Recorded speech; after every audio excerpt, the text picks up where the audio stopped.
Olá, 181, bom dia. Tudo bem, galera? Como é que vocês estão?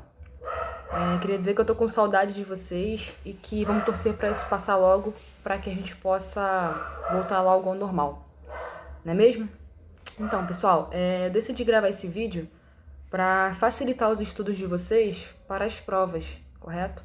Então, esse vídeo vai ser um vídeo de revisão, tá certo?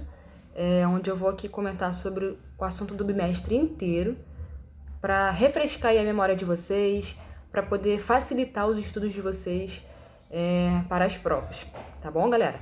Então, acho que quando vocês forem fazer a prova, assistir novamente o vídeo, né, para estudo, é uma boa, né? É uma boa dica de estudos para vocês, certo? Também eu vou deixar aqui no grupo um mapa mental, tá legal? Para vocês. Na medida em que vocês baterem o olho nesse mapa mental, vocês conseguirem visualizar a matéria do bimestre inteiro, claro que de uma forma resumida, tá certo? Mas acredito que vai ajudar a vocês a terem uma visão geral do conteúdo do bimestre, a fim também de facilitar os estudos de vocês, tá certo, pessoal? Vamos ao que importa, vamos ao que interessa. Então, a gente iniciou o bimestre falando sobre jogos, não foi isso? Vimos a diferença entre jogo e brincadeira, estão lembrados? A gente falou que um jogo ele pode ter um caráter físico ou um caráter mental, não foi isso? Então, um jogo de Uno, por exemplo, ele tem um caráter muito mental, você precisa raciocinar, pensar, criar estratégias, né? Enquanto, por exemplo, um jogo de futebol, ele tem uma exigência física muito maior. Então, o jogo é justamente isso, é uma atividade que tem um caráter físico ou mental, né? Ou os dois, não importa. E que essa atividade, ela precisa ter regras que vão ter que ser seguidas, certo?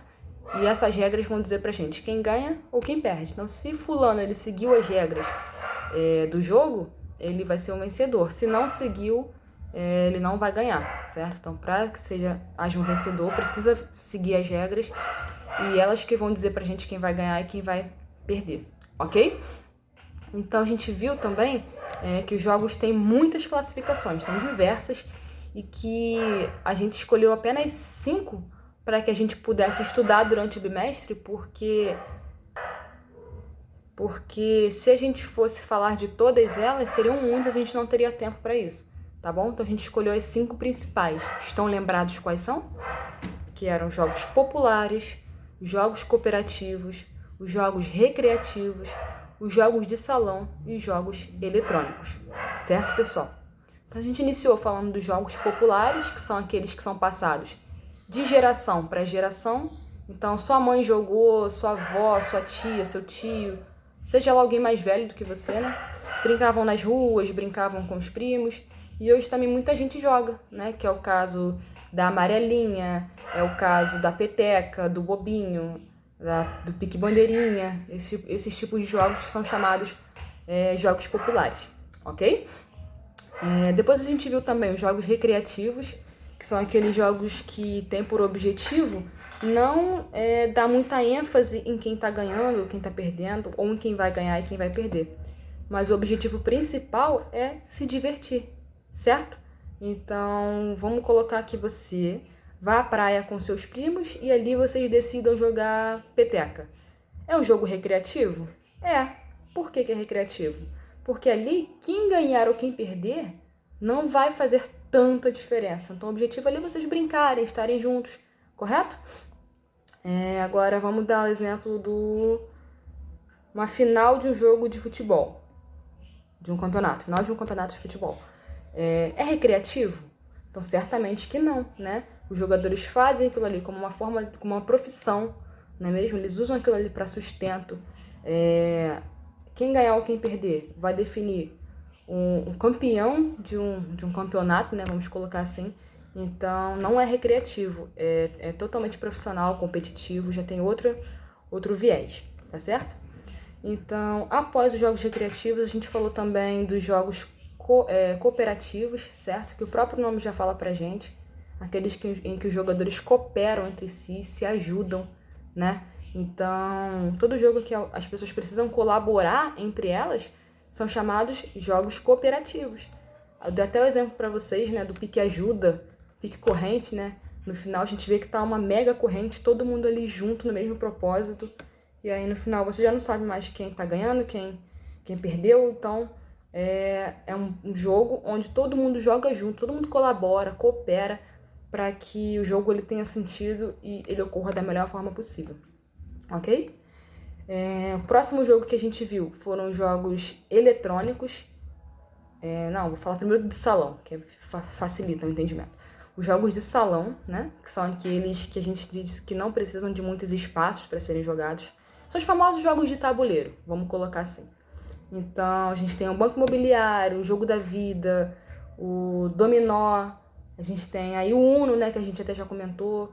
Então, são jogos de salão, que são jogos que não precisam de muitos espaços, né? A gente consegue jogar numa sala pequenininha, num espaço reduzido, ok? E por fim, a gente falou dos jogos eletrônicos, agora sim. Que são aqueles que precisam que haja tecnologia para que ele exista. Então, um exemplo clássico desse jogo que eu sempre dou é o Minecraft, que todo mundo gosta. Eu não acho graça nenhuma naquilo, mas as pessoas veem uma graça que eu não vejo. Então, esse jogo, se você não tiver um celular, você não consegue, né? Ou um computador, enfim, algum aparelho eletrônico, você não consegue jogar. Você precisa do auxílio da internet.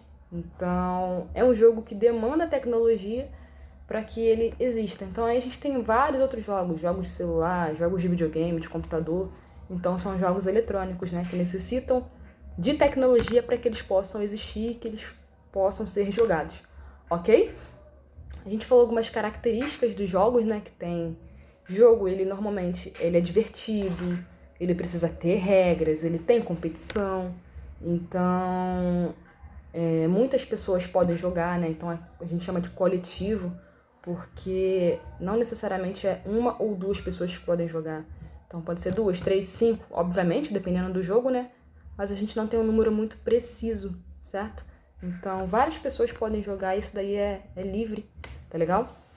E a gente encerrou nosso bimestre falando sobre essa questão de jogos, classificações e características dos jogos, tá legal? Então, o vídeo, assim, com 7 minutos, né?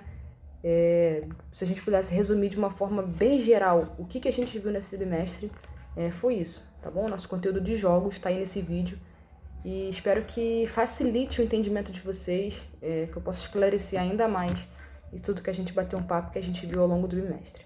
Tá bom, galera? Um beijo enorme no coração de vocês. Até!